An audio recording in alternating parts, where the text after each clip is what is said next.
30,000 years ago, the Ice Age covered what we now call Europe. Its power and strength changing forever the geology that once was. As if wiping the face of the Earth clean for a fresh start, it pushed aside contours and redefined monoliths. As the climate warmed and the ice receded, it left behind a unique valley in a land that was to be later known as Austria. Three decisive factors were eventually to make this valley a legend. Firstly, the valley had no opening. The Ice Age had closed it forever.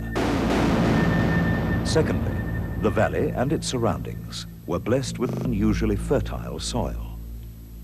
And thirdly, a warm microclimate, a factor that was to trigger off a chain of natural events, culminating in phenomena which until recently were beyond comprehension.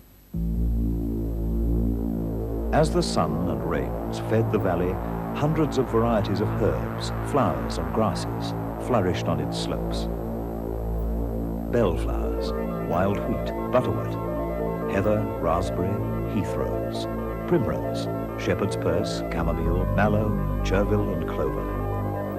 Brookline, angelica, bulrush, violet, forget-me-not, juniper, sweet william, daphne, willowweed, alderbush, strawberry, gentian, butterflower, and marigold. Night spur, reed, cowslip, white rose, yellow water lily, cotton grass, and tansy. Red bilberry, thyme, water violet, moorberry, water fennel, water lily, and moor rose. Over 300 varieties in all, many unique to this area. The small valley became a lake, a receptacle for nature's garden.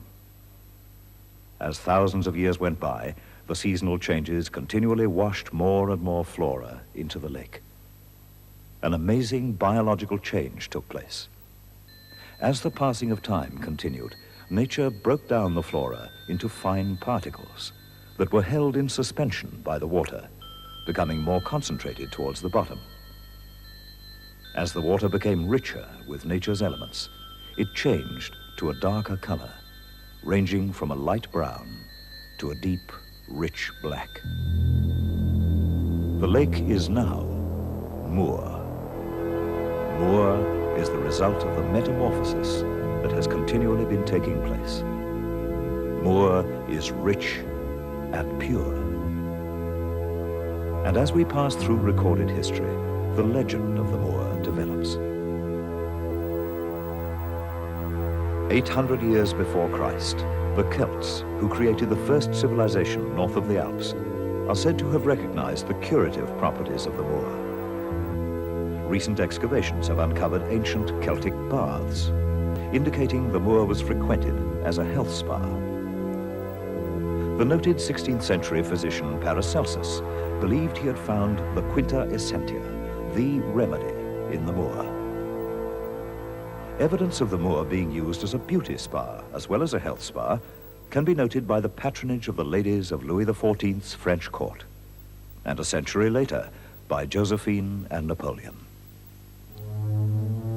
Recent history has given a name to the unique Moor in Austria.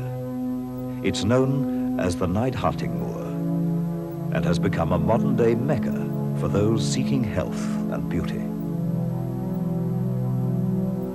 The Austrian Moor Research Institute, headed by Professor Otto Stoeber, in conjunction with the Austrian government, conduct ongoing analysis programs on the Moor and have estimated there to be traces of at least another 400 species of flora. They are also responsible for the controlled usage and export of this sought-after and valuable preparation from nature.